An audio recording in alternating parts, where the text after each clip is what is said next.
우주로 가는 길을 열었습니다. 한국형 발사체 누리호가 두 번의 도전 끝에 발사에 성공했습니다. 우주 개척의 시대를 우리 땅에서 우리 손으로 만들어냈습니다. 이로써 인공위성을 우주로 쏠 수 있는 세계 7번째 나라가 됐습니다. 누리호의 성공으로 우리에게 어떤 미래가 펼쳐질지 하나하나 전해드리겠습니다. 먼저 가슴 벅찼던 발사의 순간부터 보겠습니다. 김민 기자입니다. 5, 4, 3, 2, 엔진 점화, 26. 누리호가 발사되었습니다. 오후 4시, 누리호가 300톤급의 힘으로 힘차게 솟아오릅니다. 일주일 전 센서 문제로 골치를 썩였던 1단은 듬직하게 임무를 다했습니다. 위성답게도 지난해 1차 발사 때 문제가 됐던 3단 엔진도 제 역할을 다했습니다. 누리호는 순식간에 목표 고도 700km에 도달했습니다. 그리고 성능 검증 위성과 위성 모형을 잘 놓아주었습니다. 남극 세종기지와의 첫 교신에도 성공했습니다. 누리호 발사의 성공을 알리는 순간이었습니다. 누리호는 목표 궤도에 투입되어 성공적으로 분리하고 궤도에 안착시켰습니다. 한국형 발사체 누리호의 성공을 발표합니다. 이에 따라 우리나라는 1톤 이상의 위성을 자력으로 궤도에 안착시킨 7번째 나라가 됐습니다. 발사체 개발은 다른 나라도 여러 차례 실패를 겪을 만큼 쉽지 않은 일인데 두 번째 시도 만에 성공한 겁니다. 오랜 시간 마음을 졸인 연구진들은 만감이 교차 있습니다. 조립동을 출발하는 순간부터 모든 사람들이 이제 조마조마하면서 이렇게 계속 지켜보고 있게 됩니다. 앞으로도 갈 길이 많이 남아 있고. 우주에 대한 도전은 이제부터 시작입니다. 두 달 뒤 8월엔 우리가 만든 달 탐사선이 미국에서 발사됩니다. 우주 강국에 한 걸음씩 다가가는 겁니다. 누리호는 앞으로 4차례 더 발사해 기술적인 신뢰도를 높일 예정입니다. 내년엔 차세대 소형 위성을 싣고 세 번째 도전을 이어갑니다. JTBC 김민희입니다. 네, 오늘의 성공은 여러 난관을 뚫었기에 가능했습니다. 1차 발사가 절반의 성공에 그쳐 설계를 다시 했습니다. 2차 발사 날짜를 잡고도 거센 바람과 기체 이상으로 두 번이나 미뤘습니다. 가슴 졸였던 순간들 김나한 기자가 전해드립니다. 애초 누리호는 2차 발사를 6일 전인 지난 15일에 하려 했습니다. 하지만 날씨가 도와주지 않았습니다. 누리호가 발사되려면 평균 풍속이 초속 15m를, 순간 최대 풍속이 초속 21m를 넘지 말아야 하는데 발사대가 있는 전남 고흥에 강한 바람이 계속 불었습니다. 하루 더 미뤄진 16일, 누리호는 이번엔 발사대까지 세워졌지만 또 하늘로 날아가지 못했습니다. 일단 산화제 탱크 센서, 이 센서가 특이값을 비정상적인 수치를 나타내는 게 확인이 됐고요. 현재 상태로는 발사 준비 진행이 불가능한 것으로 이제 판단이 됐습니다. 발사체를 다시 점검해야 했기에 발사도 일단 무기한 연기했습니다. 연구원들이 문제를 확인하고 핵심 부품을 교체한 뒤 잡은 날짜가 바로 오늘이었습니다. 과기정통부와 항공우주연구원은 예측하지 못한 문제들을 감안해 23일까지를 예비 발사 날짜로 정해뒀는데 시한을 이틀 앞두고 2차 발사에 성공한 겁니다. 위성 발사 허가 날짜 안에는 그 원인 분석하는 게 쉽지 않을 거였을 거고요. 그게 한 달이 될지 뭐 반년이 될지 이런 거는 모르는 거죠. 8개월 전 1차 발사 때 누리호는 마지막 고비를 넘지 못했습니다. 발사 직후 이른바 마의 4분을 견디며 이륙 후 첫 고비를 넘겼고 예정된 700km 고도까지 잘 날아갔지만 위성 모사체를 궤도에 올려놓는 마지막 임무를 마치기 전 엔진이 꺼졌습니다. 그리고 오늘 실패가 아닌 절반의 성공이라 했던 시민들의 격려, 그리고 연구원들의 노력 끝에 우주 개발에 또 다른 이정표가 세워졌습니다. JTBC 김나한입니다. 자, 이번에는 현장에서 누리호의 도약을 지켜본 오원석 기자를 연결해 보겠습니다. 오 기자, 누리호가 발사되는 순간 엄청난 힘을 그대로 느꼈다고 들었습니다. 네, 저희 취재진은 발사대와 약 3km 떨어져 있는 나로 우주센터 우주과학관에서 누리호의 도약을 직접 지켜볼 수 있었습니다. 제 뒤에 보이는 얕은 산등성이를 넘어 누리호가 솟아오르는 순간 현장을 지켜보던 취재진과 관계자들 수백 명은 감탄을 연발할 수밖에 없었는데요. 누리호가 날아오르며 내뿜는 300톤급 1단 엔진의 힘도 온몸으로 느낄 수 있었습니다. 누군가가 몸을 잡고 마구 뒤흔드는 그런 느낌까지 받았습니다. 네, 상당히 짜릿했을 것 같습니다. 교신도 성공을 했는데 그러면 위성을 궤도에 올릴 수 있는 능력이 완전히 검증이 된 겁니까? 네, 맞습니다. 누리호는 발사체입니다. 발사체의 목표는 발사 그 자체가 아니라 위성을 궤도에 올려놓는 것이겠죠. 오늘 누리호는 성능 검증 위성을 700km 궤도에 투입하면서 그 능력을 증명해냈습니다. 오늘 성과의 의미는 앞으로 우리나라도 외국의 기술 도움 없이 1톤이 넘는 실용 위성을 궤도에 올릴 수 있는 전 세계 7번째 국가로 기록됐다는 데 있습니다. 이뿐만 아니라 성능 검증 위성은 남극 세종기지와도 교신에 성공했는데요. 이거는 위성이 제대로 동작하고 있다는 의미입니다. 그렇군요. 누리호가 쏘아올린 위성이 벌써 지구를 돌고 있다고요? 네, 그렇습니다. 성능 검증 위성은 현재 초속 7.5km, 시속으로 하면 약 27,000km 속도로 지구의 북극과 남극을 오가며 회전하고 있습니다. 이렇게 지구를 하루에 14바퀴에서 15바퀴를 돌게 되는데요.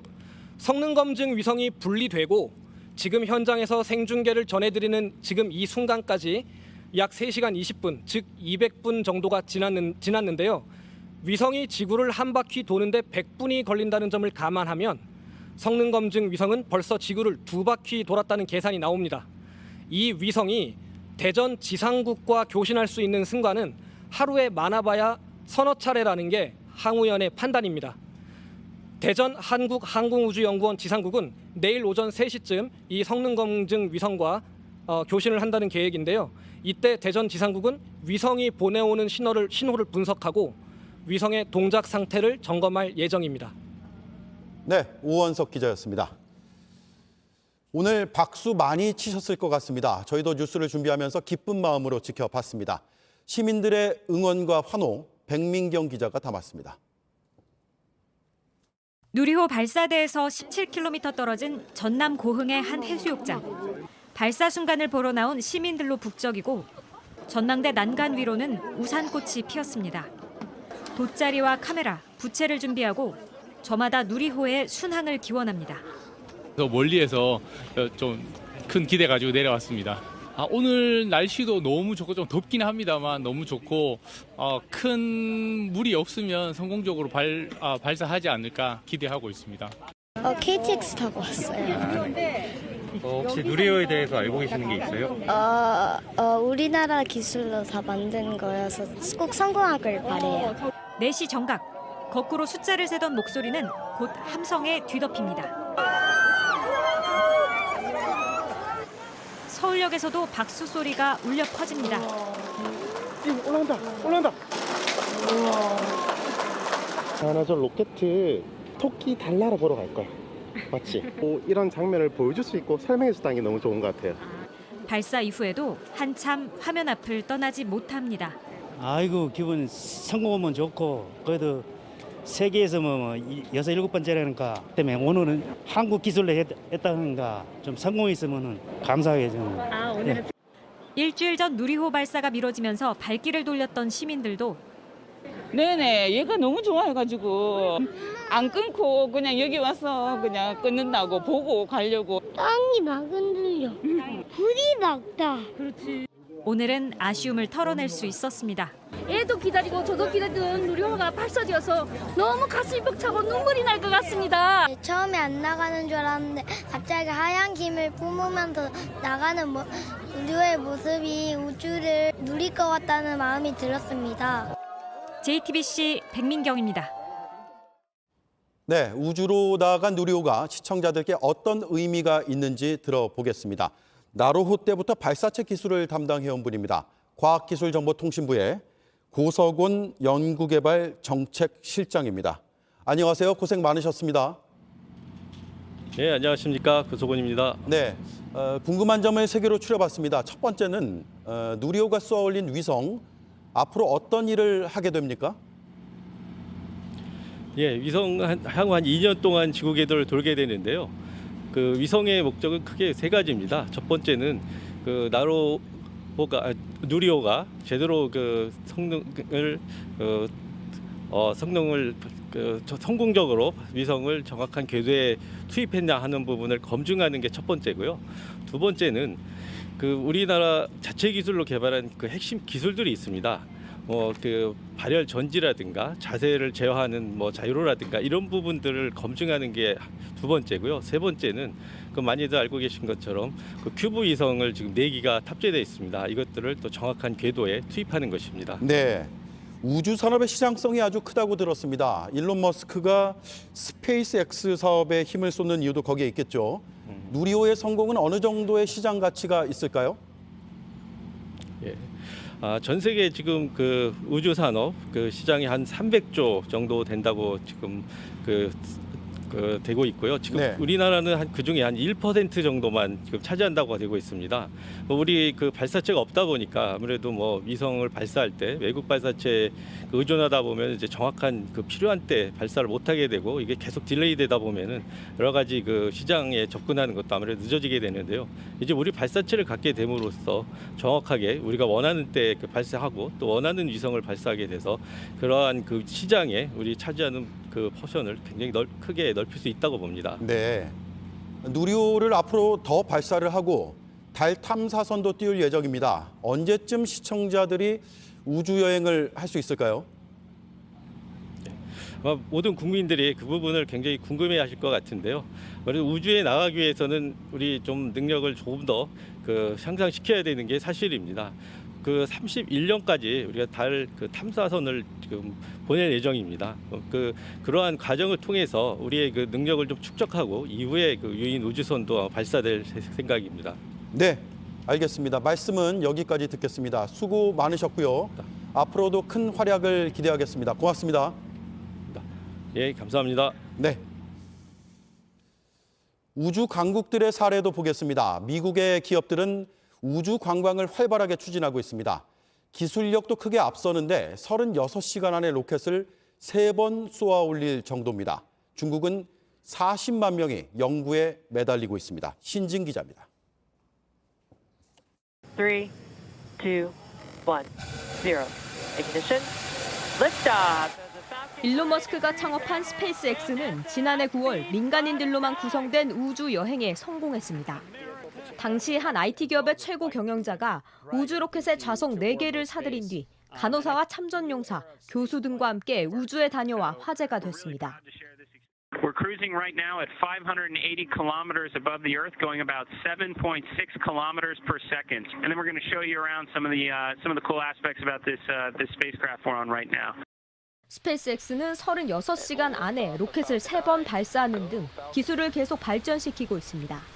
아마존의 제프 베이조스가 세운 블루 오리진도 이달 초 6명의 승객을 우주선에 태워 고도 106km까지 올라갔다 오는데 성공했습니다. 중국은 국가 주도의 독자 우주정거장 개발에 박차를 가하고 있습니다. 독자 개발한 우주정거장 텐궁을 올해 말까지 완성하겠다는 계획입니다. 이를 위해 이달 초 유인 우주선 선조 14호를 성공적으로 쏘아 올렸습니다. 我们一定不辱使命，精心操作，圆满完成任务，请党和人民放心。加油！ 중국은 미국과 소련에 이어 3번째로 화성에 탐사선을 착륙시키기도 했습니다. 중국에서 우주 과학기술을 연구하는 인원만 40만 명에 달합니다. 우리는 시작한 기간이 짧고 인력도 굉장히 적은 수가 정치적인 굉장한 많은 입김을 받아서 정책이 이리저리 왔다 갔다 하면서 개발을 했고 그러다 보니까 기반 구축이 덜 돼 있단 말이에요. 전문가들은 장기적인 안목을 갖고 우주 기술을 개발해야 한다고 강조했습니다. JTBC 신진입니다.